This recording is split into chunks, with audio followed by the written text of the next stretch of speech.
I'm not starting this rumor, so don't start that form, kids. Conor McGregor and Khabib are supposed to fight in October 6th, I think, to be exact.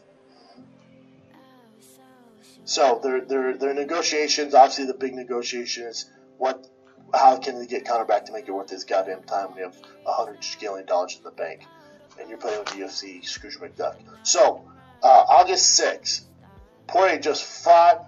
So in a weird world, you're like, man, if I'm Poirier, I'll just wait for the title shot. I'll just wait for the winner of Khabib Conor.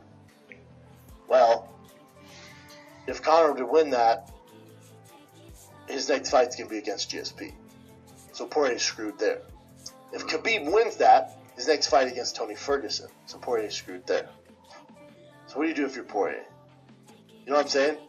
Any other time that we're not living in this weird world of super entertainment mega fights, does Poirier's fight for title shot hands down next. What's better for the sport? I don't know. Most would say not what we're doing. But sounds like we're fighting Conor Khabib in Vegas. That's a beautiful thing, though. That's a great thing. That is a beautiful thing. If you're Poirier, it's not. Because Conor, if he were to win, he'll get GSP.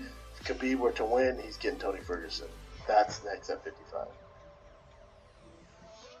Unless Poirier wants to get wild and in between, Tony gets better and you got Tony Poirier, so he's undeniable. You could do that. That's a tough fight. Dustin Poirier really wants to mess around. You got Kevin Lee. You got Kevin Lee waiting for a dance partner. You see, now this is a fight I'm excited for. And shout out to Brendan Schaub, shout out to Chin. I'm a huge fan of Below the Belt. Please subscribe to Below the Belt if you haven't. While you're subscribing to channels, subscribe to mine, man. Okay, Conor McGregor, Khabib. I know what Brendan is saying. Okay, let's assume that this is happening on October 6th. I know what Brendan Schaub is saying, Khabib, easily a GOAT, one of the GOATs. I know he's a fanboy for Conor McGregor. So obviously this little speech he has about Conor McGregor being exciting to watch fight, and all the optics around Conor McGregor, very exciting. I agree with that, right? Here's where Brendan Schaub loses me.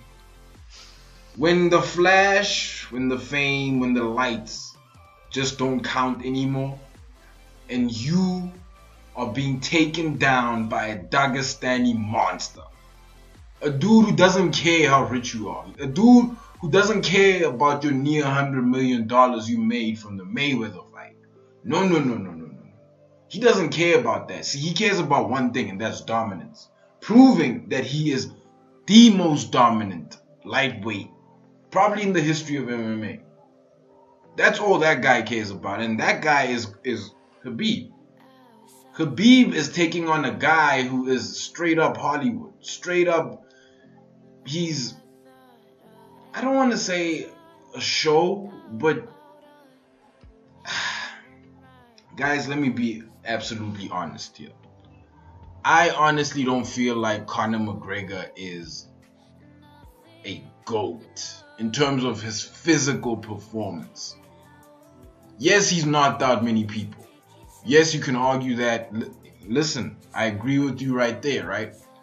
But against a guy like Khabib, against a Tony Ferguson, hell, against a Michael Chandler, he's in Bellator right now, so that's not going to happen.